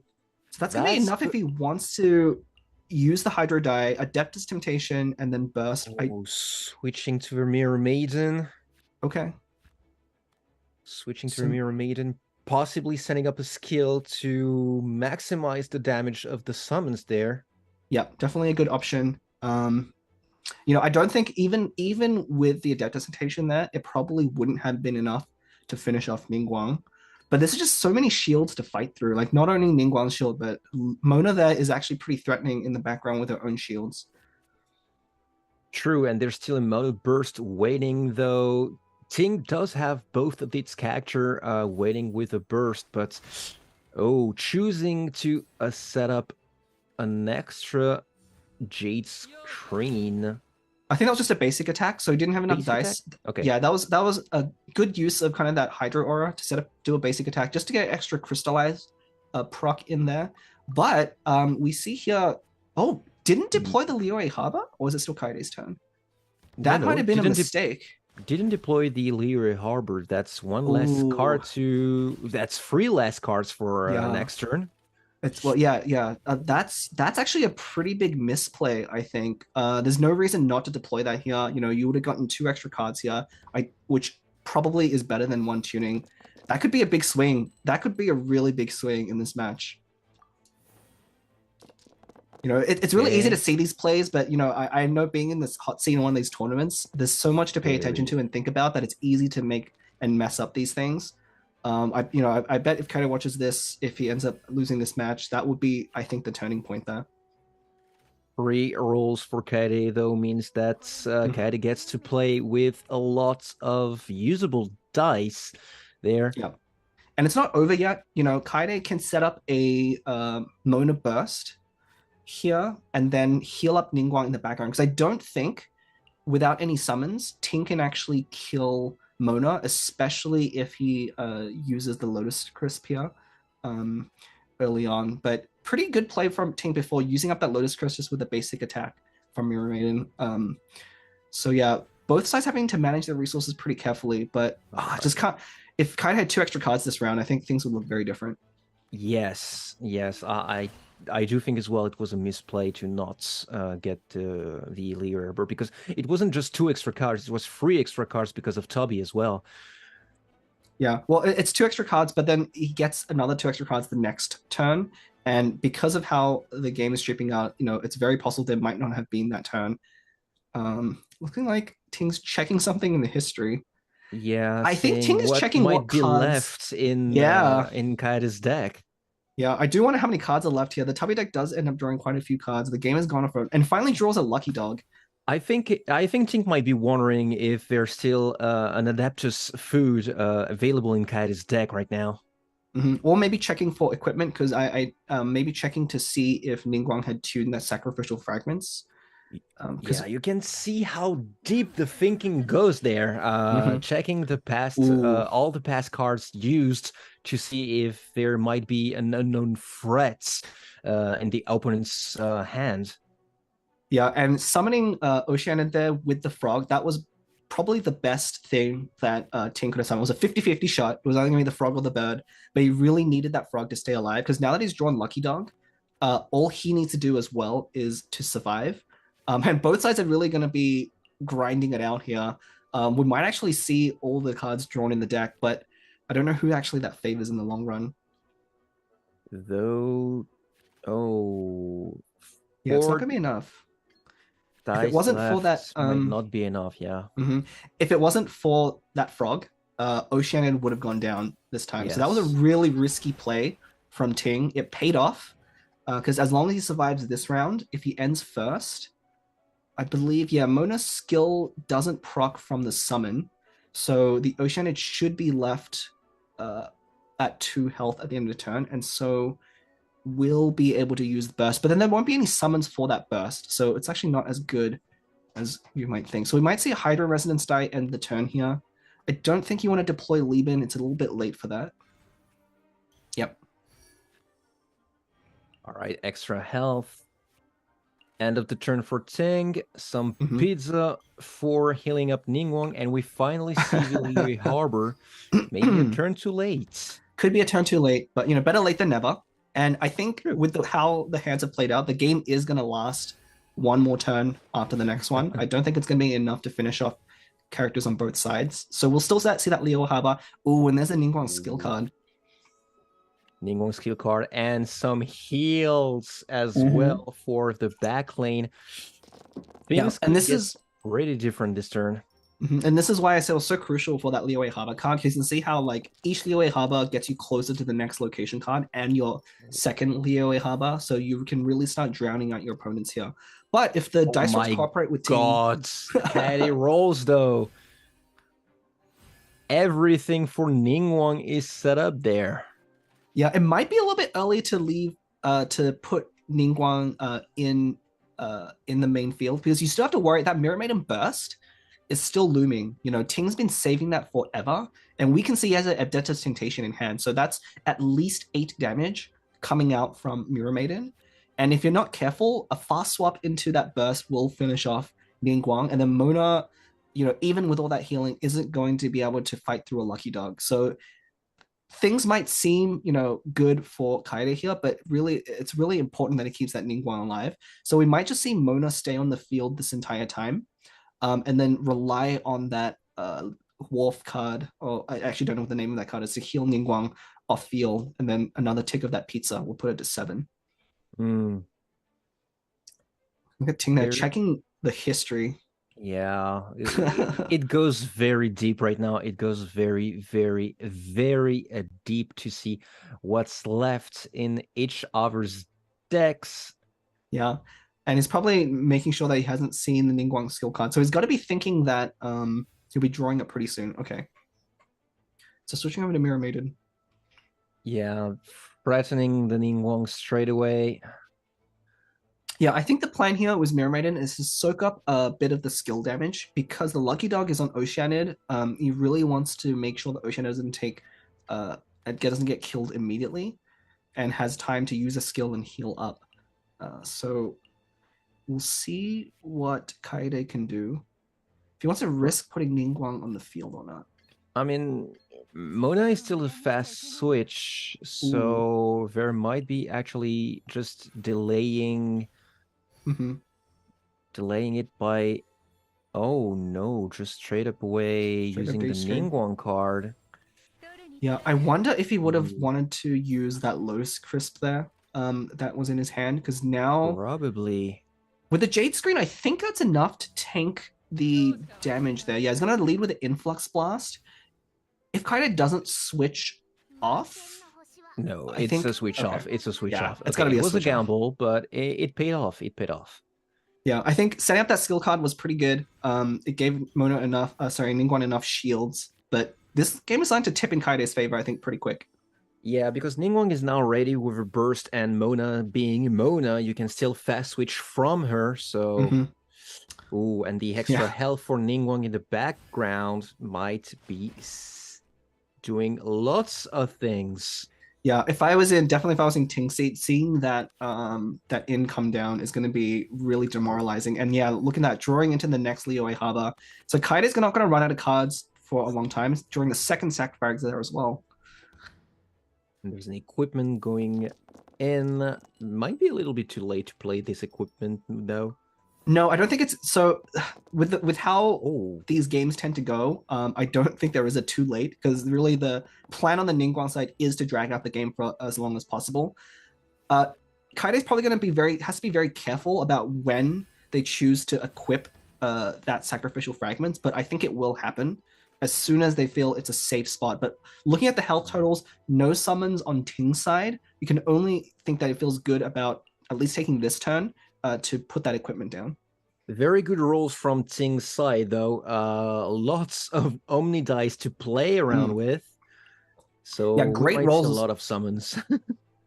Great rolls. Yeah, definitely looking to swap to Oceania. It might be a fast swap into a double summon here, just because he really wants to proc that Lucky Dog before Ningguang has a chance to activate that burst. But that is pretty dangerous. I think Ningguang's Jade Screen is down, so it's not going to be the full 8 damage. But with the crystallized reaction there, that's still looking at taking out the Oceanid in one shot. And he doesn't have any additional healing. Ting actually is running out of healing on his side. Right. Yeah, so here's the fast swap. The fast swap to Oceanids. He's really hoping for a frog here, I think. Like, it's going to be fingers crossed that he gets that frog shield, because that will really give him a little bit more breathing room to maybe make another summon and then burst right away. It's a 66% chance. It is a 66% chance.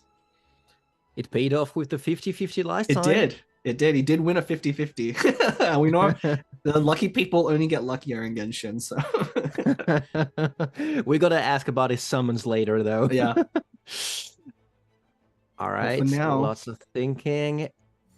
Yeah, I mean, if you're switching over to that's a frog with a 66% chance paid off again. Yep. Probably the best. Actually, but that's not going to be enough to keep Ningguang from straight up killing the Oceanid with her burst. Ningguang is an absolute unit once again. Yeah, I was actually maybe that Jade Screen actually was up and I didn't realize it, but that was a lot more damage than I was expecting. So maybe a miscalculation on my part there. But now it's not looking good at all for Ting. I don't see how he can fight his way through with just Mirror Maiden. You know, Kaide played around that window where Mirror Maiden burst with the Adeptus Temptation. Could have done it. But yeah, that's gonna spell the end, I think, for Ting, because he has to fight through 2 General's Helms now. And at this point, like, honestly, even Mona just pecking away at Mirror Maiden could be enough. Yeah, because there's no heals left on Ting's side, so it's just slowly but surely seeing your side die off. Yeah, and look at Ting here, Kaide here being pretty heads up, you know, switching over to Mona to make use of that General's Helm shield. Because it does refresh every turn, but if you don't use it, it doesn't stack up. So as long as you're taking damage here, you're mitigating a bunch of damage on the other side. Yeah, and honestly, I think once Ting sings that second Liyue Haba... Oh, he's not even going to use Liyue Haba here. Doesn't even need it. Okay. Wow. I think it was me able to tune something different, but... Kaide is that confident about his position right now. Yeah, which is completely fair. Completely fair. Yeah, I don't see him losing this game at all. That's a really good showing from the Ningguang deck. You know, it was close at times, but I think things just ended up working in Kaide's favor. Both sides didn't really draw very well, and then as soon as Kaide drew that Liyue Haba, it just turned the game around, despite being a turn late. but we'll But forgive him it for goes that. to show that as long as you can set up your Ningguang can definitely take some kills. Yeah, and I think that's one of the weaknesses of this Mirror Maiden deck is that it can be pretty bad at killing a single character as long as you can play around the bursts. And Kaide's done a really good job doing that this whole game. You know, not putting Ningguang out on the field when those bursts are being threatened, or putting out Barbara just to face tank a bunch of damage, and then keeping the two generals home characters alive. So really well played here from both sides, but ended up it's like Kaide's just got enough advantage here. I mean, the Ningguang's fully stacked at this point. And it really goes to shows as well that heals are pretty important in nowadays TCG. Yeah, healing's definitely popped off in recent times. So now we're just watching Ningguang handle the Ting side. I feel like we've seen this before.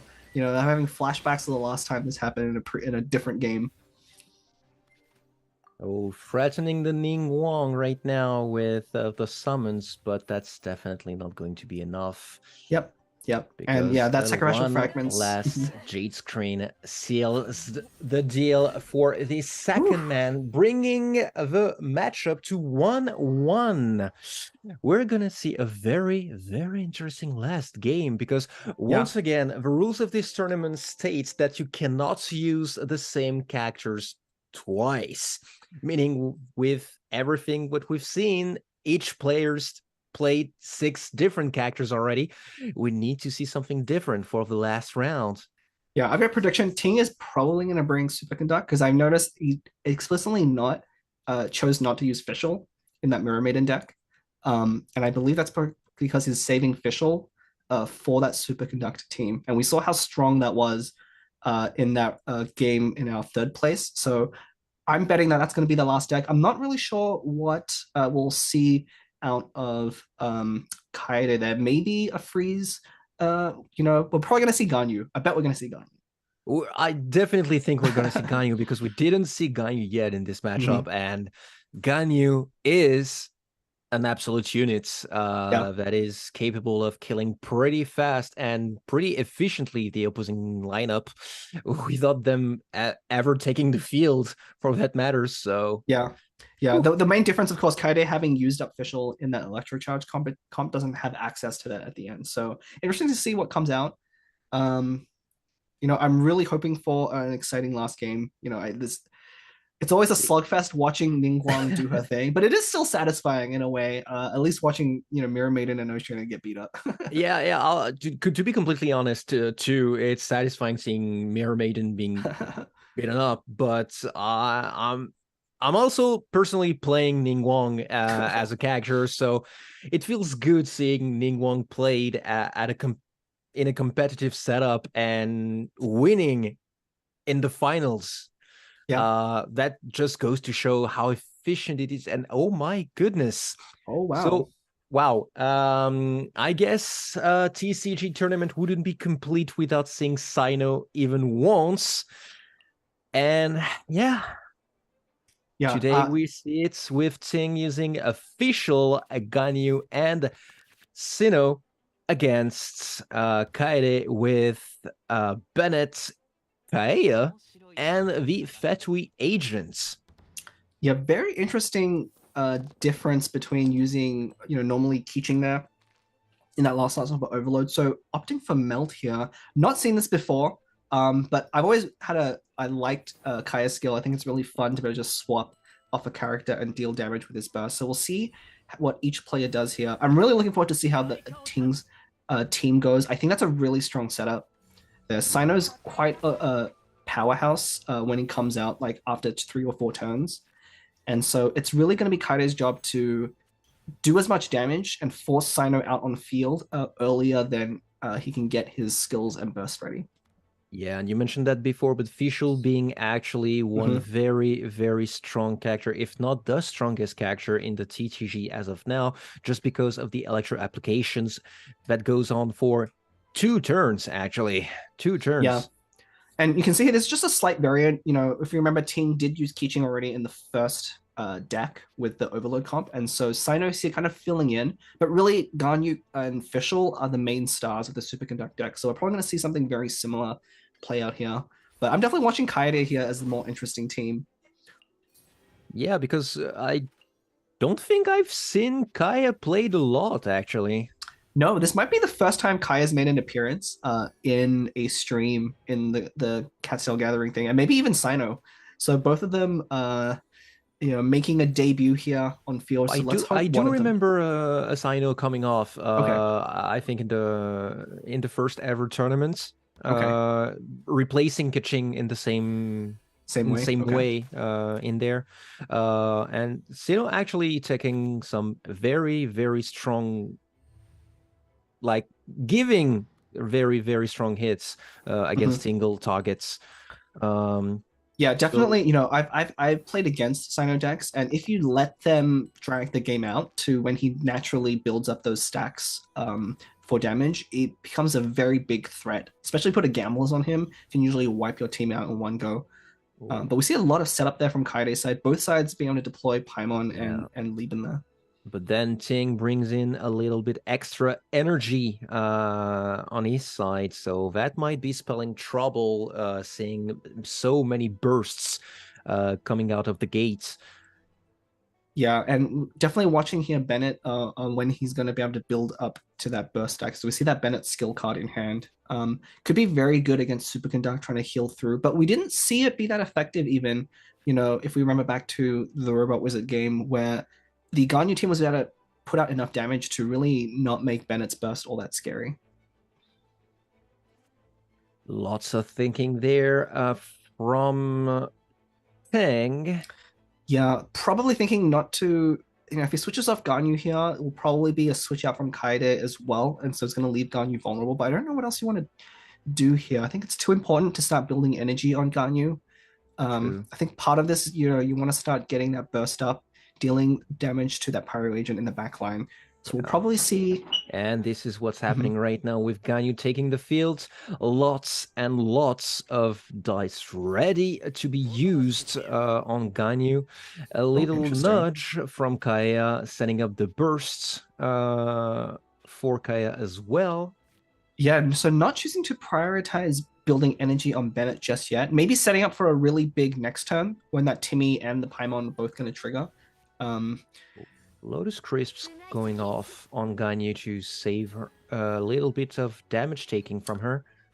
Yeah, I think he was expecting a swap off to Bennett and wanted to prevent the melt. But this Kaya burst is going to be a pretty effective use, or I guess nullification of that Lotus Crisp. But yeah, here we go. The Celestial Shower coming out.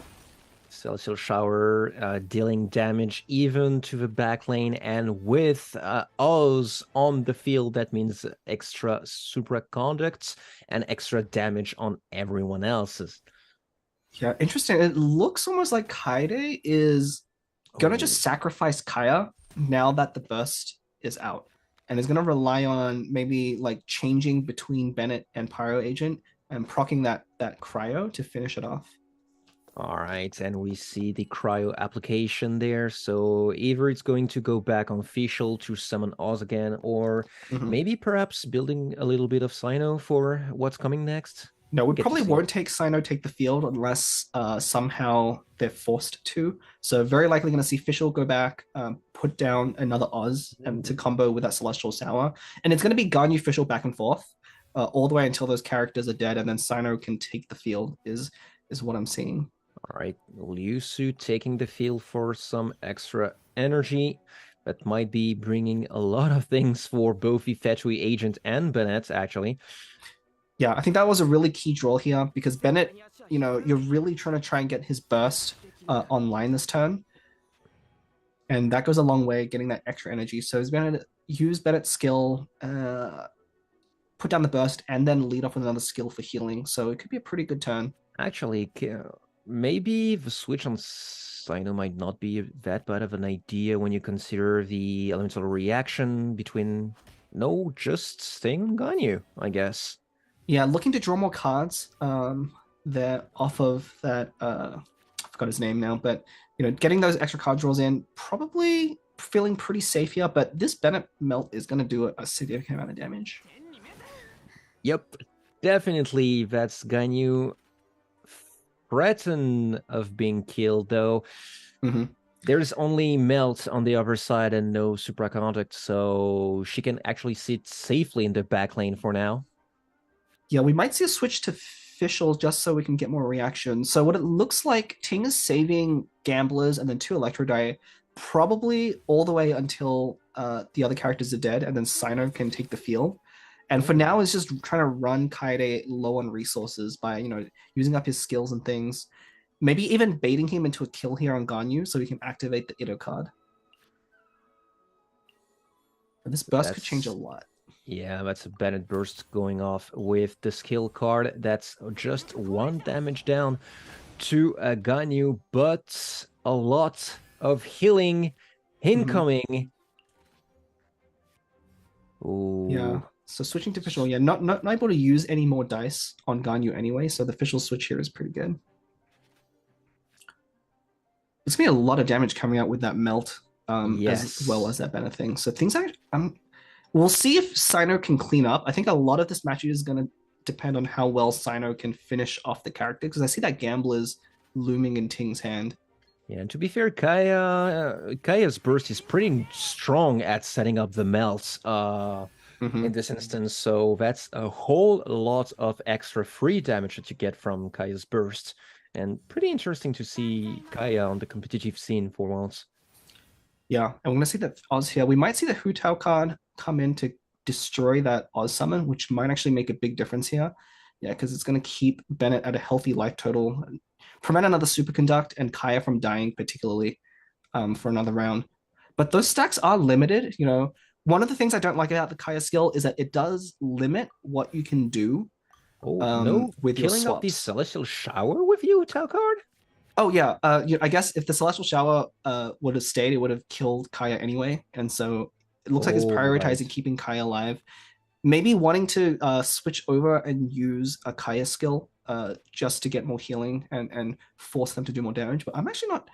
Honestly, maybe you just let Kaya die in that case, and rely on Bennett and your 2 remaining stacks of Kaya Burst to finish it off there.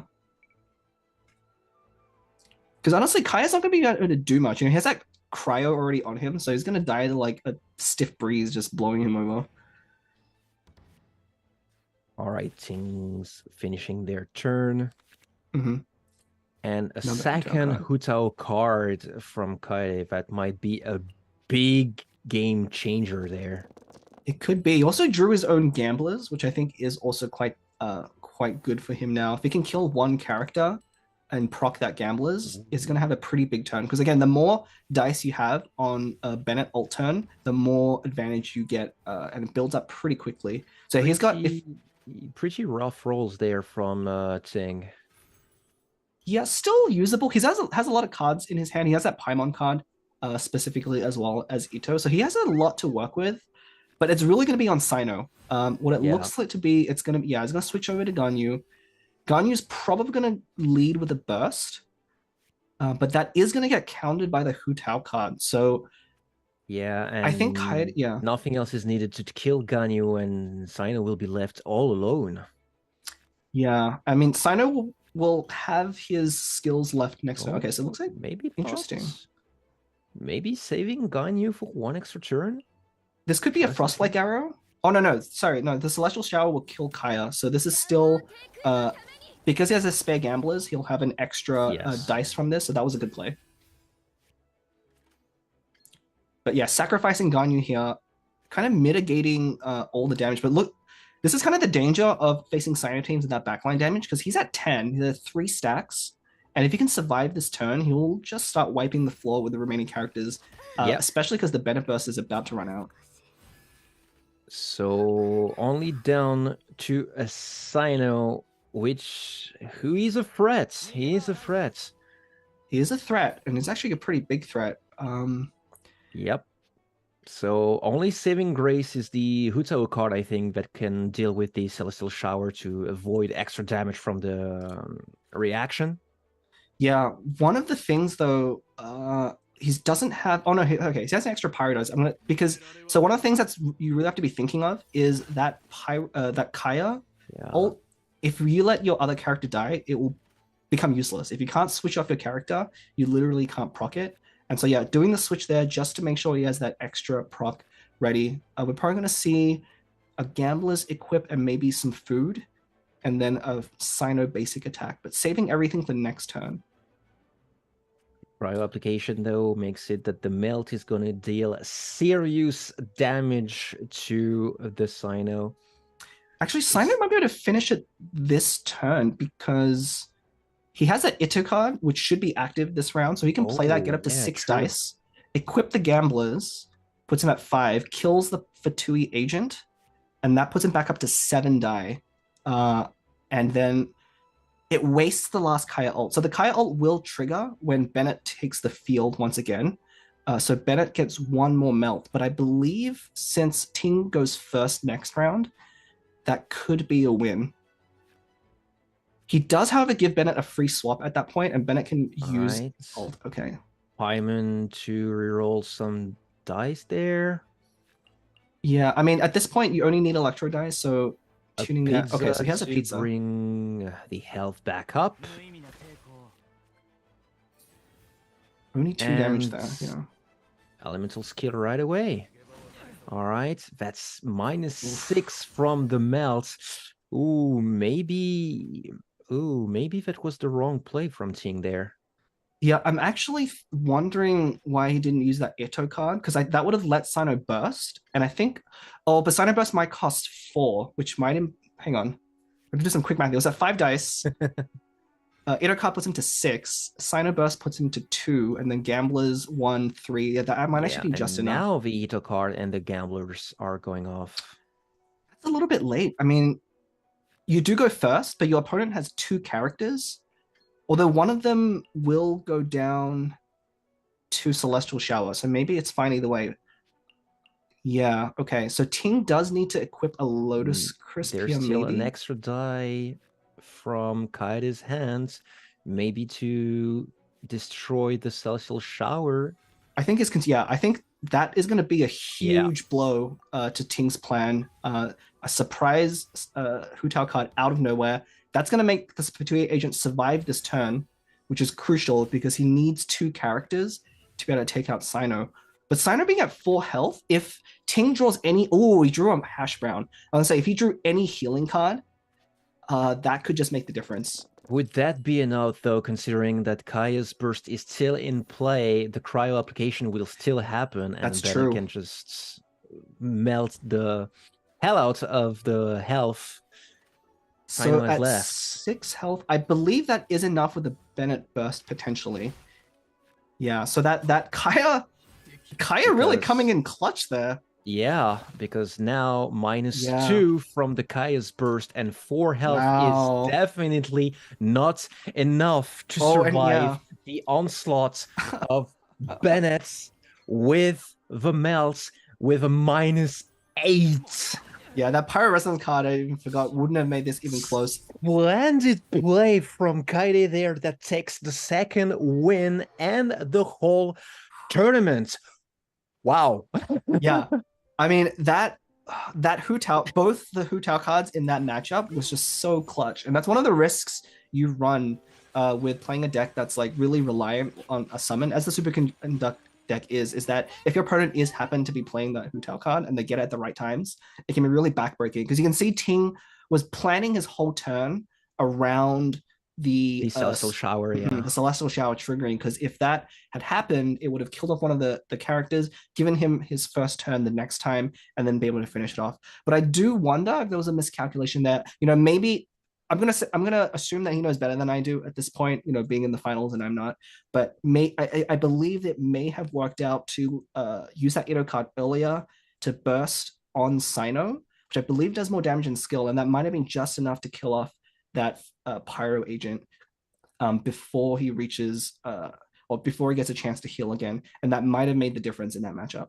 Yeah, but we did really see Kaya shine through in these finals. Like, even in death, Kaya's burst really helped with the cryo application, letting out the melt shine in this comp, meaning that even Bennett was able to G-shot 8 damage towards the end. And really, a melt is really threatening at any point for any of the characters. And we've definitely seen that in this match. Yeah, I think one of the strategies behind that is because of the way they kind of tune down Xingqiu's burst damage, because I think normally you would see that type of thing in there, but having an alternative there with Kaya, being able to proc cryo with swap instead of attack, definitely is an interesting choice for that comp. I think it was really cool to see. Good to see our boy Kaya there finally making an appearance there. Just goes to show that you shouldn't write off any cards. Yeah, people were trashing on Barbara for the last time, but we saw Kaede take Barbara in that Ningguang comp, brilliantly, and then now Kaya too. So I'm pretty sure I said that Kaede, based on what they were using in their favorite cards, were very experimental. So I think that prediction ended up coming out. And it's really cool just to see the variety there in the deck choice. And it goes to show that even if your comrades are calling your decks weird, you can take the crown and take the cash prize of $1,000 that Kaede did just win. So yeah, feel free to join the Tavern Discord server and feel free to join the future tournaments we have, because that's definitely not the end of the Cat Still Gathering, that's for sure. And yeah, we did see some amazing match today, some amazing compositions, some really surprising ones as well, and they did work, much to everyone's surprise, I guess. Yeah, I mean, I love casting these finals. It's a very different experience when you're playing the preliminaries, because a lot of people end up using the same deck. So you face a lot of the same things, but anything goes in the finals. Surprise is a really big factor in these things, where if you can bring something that people don't know exactly how it works or what to look out for, it can really be devastating when you pull off combos and do something unexpected out of nowhere. And I think having to play around that Kaya ult is very interesting, because at any time your opponent could fast swap as well. Like, you have to be thinking about that. A fast swap just instantly applies cryo and then lets you react right away. So it's very threatening to just have it sitting there. And it was sitting there for the longest time. Like, it was true. Yeah, true. It was there for most of the game unused. It did take kills for the switch to happen. So yeah, you really have to take into account how many damage a melt out of nowhere can do to your characters, and that's more often than not means that any character on your side can die really fast. Like, just taking into account the last 8 damage from Bennett, that could come out from anywhere, when, and the Fatui agent is really good at dealing damage as well. So yeah, that was quite something. I think that game would have gone very differently if the Bennett skill card wasn't drawn. But having that at the beginning, being able to plan around that and really keeping that, because that probably added up to 8-10 points of healing throughout the game, and that was more than enough for all the super conduct damage to finish off the characters, even considering the Hu Tao card. So that was really critical there, being able to outrace the Sino deck. So you do have to get I think luck definitely played a factor in there, but very well played from both sides. I mean, luck is still definitely a factor in any of these games, whether it be on the cards, on the coin toss at the beginning of the game, and especially the dice, because you never know what you're going to work with and if the dice are going to be on your side or not.